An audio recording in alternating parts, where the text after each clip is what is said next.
Soy Julián Durán, residente de cuidado intensivo de cuarto año.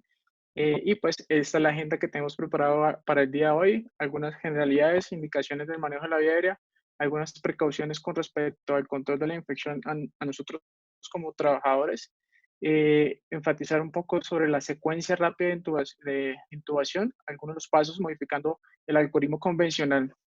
que se plantea algunas sociedades científicas. Y para finalizar, un resumen muy breve de algunos medicamentos tentativamente mostrados que se plantean dependiendo también de la disponibilidad que tengamos a medida que pues esta emergencia nos vaya consumiendo parte de nuestros recursos, entre eso incluye los medicamentos que usualmente utilizamos. A considerar pues nada, a mencionarles muy brevemente, pues este virus principalmente se transmite a través de aerosoles, que es la forma ya descrita eh, dentro de múltiples revisiones, a tener en cuenta que estas partículas tienen un tamaño de menor de 5 micras, lo cual esto involucra en los equipos de bioseguridad que vamos a utilizar y que la distancia de transmisión de estos aerosoles puede llegar hasta una distancia de más de 1 metro aproximadamente. Y cosa que nos preocupa es que al parecer estas partículas del virus pueden mantenerse suspendidas hasta 4 horas posterior a ser evacuados del agente infector. A tener en cuenta y quiero graficar en esta imagen, reflejar a nosotros como especialistas médicos, anestesiólogos, intensivistas, emergenciólogos, las mismas terapeutas, eh, el grupo de terapia respiratoria, que los procedimientos que nosotros vamos a generar o a intervenir sobre estos pacientes, siendo la misma ventilación para inicio de una intubación orotraqueal, el uso de la ventilación no invasiva, procedimientos como fibroscopia, la misma succión de la vía aérea o el mismo proceso final de la extubación, que es lo que hacíamos en algún momento en nuestros pacientes severos, va a implicar un riesgo a nosotros como trabajadores, y si no tomamos esas precauciones, que quiero hacer mucho énfasis en el uso del equipo adecuado de protección personal completo, hago hincapié en completo porque el hecho de perder ese cierre hermético que ante nosotros exponer estos aerosoles nos va a implicar un riesgo de una infección y pues desenlaces y tener esas bajas que se han descrito en toda la literatura china. Entonces, hacer hincapié en un mensaje que el doctor nos compartió, el doctor Carrizosa, y es que una pandemia no es una emergencia, y por eso, a pesar de condiciones de inclusive emergencias como es un incendio, como se refleja en esta imagen, nosotros tenemos que disponer, sí o sí, de disponer de nuestro equipo personal de protección. Retomo aquí esta imagen, pues nos hace ver un poco egoístas, pero hay que recordar que la seguridad, nuestra seguridad es la máxima prioridad en esta condición de emergencia, en el cual pues ustedes tienen que, el doctor Andrés nos aclarará y nos profundizará muy bien la implementación, o sea, el adecuado protocolo de la postura y el retiro de los mismos elementos de protección, con lo cual vamos, pues una vez teniendo esto claro, ya estaremos listos para hacer el abordaje. Entonces, puntualizando en ese contexto clínico, ¿qué se prefiere? Vamos a hacer mucho hincapié en el manejo de la secuencia de inducción rápida de intubación, dado que esto va a acortar los tiempos de exposición a esos aerosoles y disminuir el riesgo de transmisión a nosotros como trabajadores y eh, a a nuestro entorno y además equipo de trabajo médico. ¿Qué condiciones o escenarios podemos tener en nosotros? El escenario urgente, como un paro, un estado o una falla inminente con el cual nos condiciona a correr, siempre y cuando tengamos obviamente todos los elementos de protección, o un estado de no urgencia, que podemos, entre comillas, mencionar que es una manera electiva.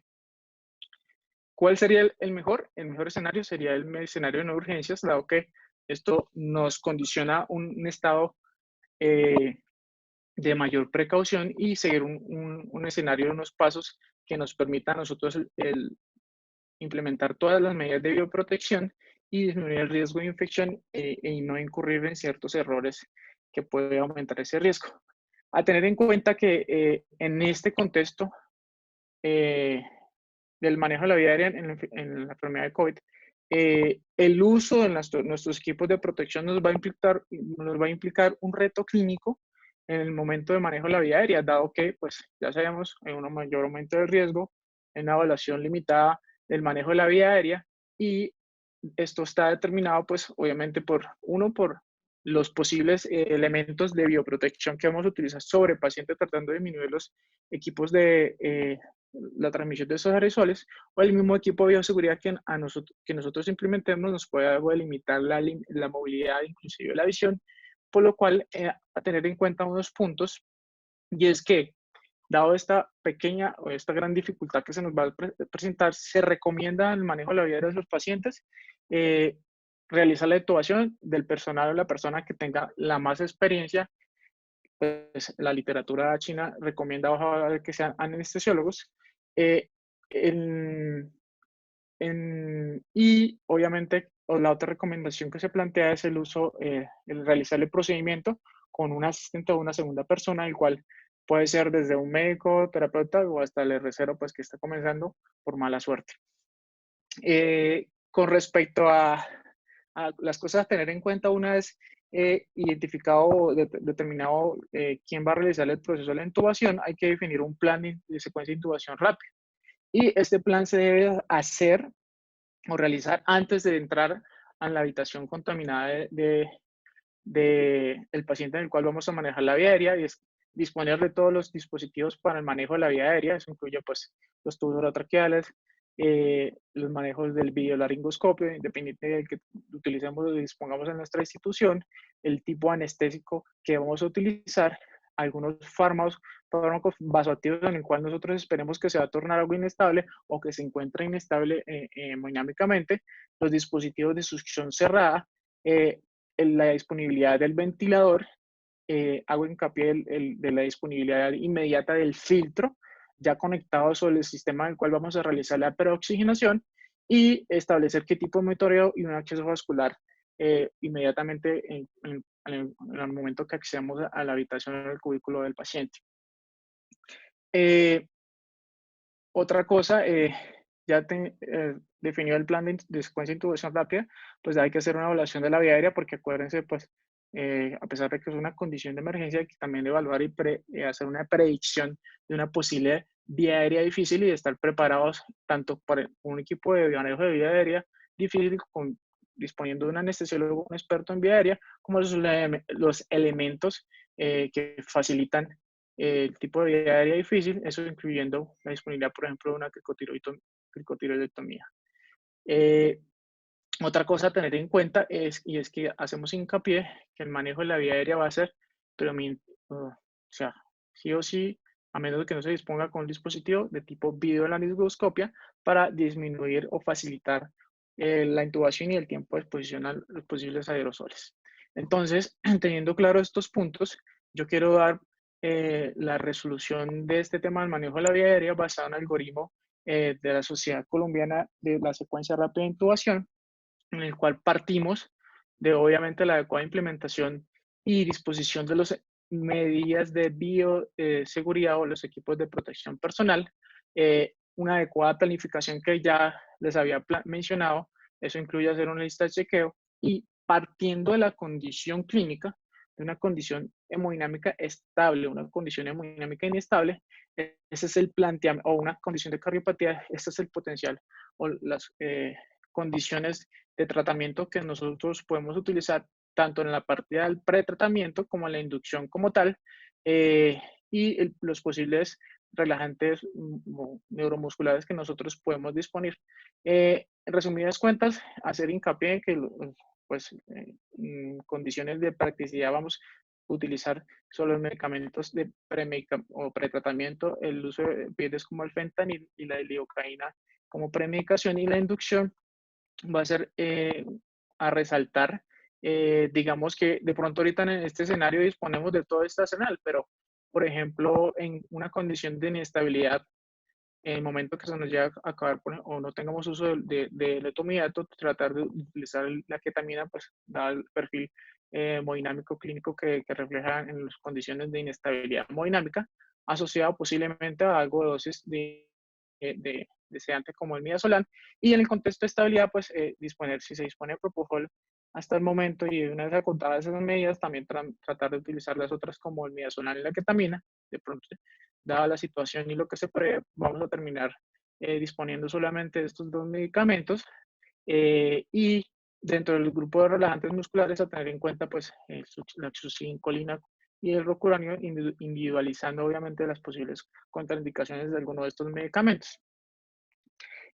Una vez planteado y tenido dispuesto de un plan y una preparación para el manejo de secuencia rápida, pues hacer una lista de chequeo que implementa todo lo que les acabo de mencionar, los dispositivos de manejo de la vía aérea, tubos orotraqueales, jeringas, medicamentos, etcétera, y haciendo hincapié en el uso con el cual vamos a realizar la preoxigenación, siempre que esté conectado a ese filtro, el cual pues nos garantiza un 99% eh, de retención y disminución de los aerosoles, dadas las características que tiene este tipo de filtros, tanto para partículas, micropartículas tipo virales como bacterianas.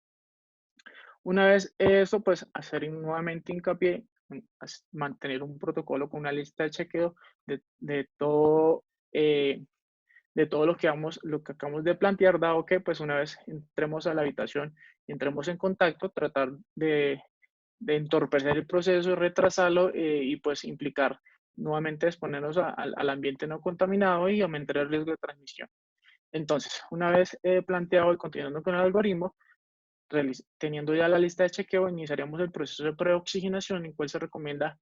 con FIO2 al 100% en un tiempo aproximadamente de 3 a 5 minutos. Y, ojo, aquí quiero hacer hincapié en que no se debe generar ningún tipo de ventilación en el momento que se realice la preoxigenación, y que la técnica clásica que ven ustedes en esa imagen, que es la C y la E, se debe modificar para realizar una de tipo D y E, lo cual implica simplemente tomar, eliminar la E y hacer una mayor presión sobre el lateral de la máscara y generar el mayor sello posible conectado al sistema de preoxigenación. Y obviamente, aunque la imagen no lo refleja y que es de donde la tomé, es, en este protocolo, digamos que ellos no usan o no manifiestan en esta simulación el uso de algún dispositivo adicional de protección, pero sí se recomienda el uso, por ejemplo, utilizar algunos tipos de sábana, compresas o sobre debajo del mentón o a los lados en caso de que se genere una secreción. Y en ese protocolo que se plantea en algunas instituciones, que es el uso de un plástico el cual genera un mayor aislamiento de la vía aérea, cubriendo la totalidad de la caries, inclusive hasta el tórax, con un orificio que garantice, obviamente, pues la comunicación entre el filtro y la máscara, para garantizar una mayor bioseguridad, una menor exposición a las partículas de aerosoles del virus. Bueno, una vez completado los 5 minutos, pasaremos a la administración del hipnótico y el sedante, que pues dependiendo del contexto o perfil clínico, pues es más o menos en 30 y 45 minutos. Posterior a esto, procederemos a realizar la videolaringoscopia, como se refleja en esta imagen, específicamente con el dispositivo de CIMAP, y una vez identificada la vía aérea, como se representa en esta secuencia de imágenes, procederemos con una sutil movilización y angulación de la hoja del biolaringoscopio, exponiendo el epiglotis, y con visión directa, como se ve en esta imagen, procedemos a avanzar el tubo hasta que se encuentre en la vía aérea. Una vez intubado o asegurada la vía aérea, lo siguiente que hay que hacer es, sí o sí, inflar el neumotaponador y posteriormente conectado al sistema AMBU con el filtro unido. Ahí sí procederemos a realizar algún tipo de ventilación, y en caso que necesitemos desconectar para retiro, por ejemplo, de esa bolsa o plástico que cubre para disminuir el riesgo de exposición de aerosoles, generaríamos un clampeo del tubo para tratar de evitar la exposición de aerosoles. Una vez intubada, pues entra el proceso de comprobación del tubo orotraqueal, en el cual pues aquí se hace hincapié en evitar el proceso de auscultación, y se recomienda, pues no en todas las instituciones, pero clínicamente la adecuada expansión del tórax, y si disponen de un canógrafo, pues como un gold estándar, confirma la posición adecuada a este. Entonces, para manera de resumen, pues esto es lo que se plantea, una esquematización durante, con respecto al manejo de la veda, antes, durante y un después, en cual hay que hacer hincapié, pues antes en el estar seguro, el adecuado higiene de manos, el adecuado uso de equipos de protección, minimizar la mínima exposición de aerosoles. Una vez preparado, realizar la lista de chequeo, identificado el plan en el cual vamos a usar la secuencia de intubación rápida,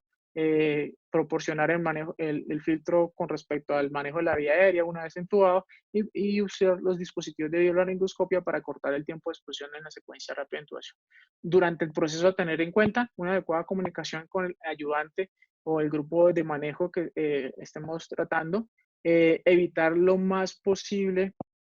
eh, la, ah, la desconexión de los circuitos y manejar todas las recomendaciones que les hice sobre el sellado con 2 manos, y evitar la ventilación, y tratar de, de usar o esperar a que se genere el efecto final de la parálisis para evitar la tos y aumentar la carga de exponenciación de partículas y aerosoles y en el posterior, evitar nuevamente la desconexión y si se requiere algún tipo de desconexión, tratar el clampeo para evitar nuevamente la exposición y hacer hincapié en el adecuado retiro de los dispositivos, el higiene de manos y posteriormente una adecuada retroalimentación del grupo de trabajo. A tener en cuenta, y para mencionarles muy brevemente, los medicamentos con las dosis, creo que para que se lleven como a manera de resumen, la dosis es casi para dentro de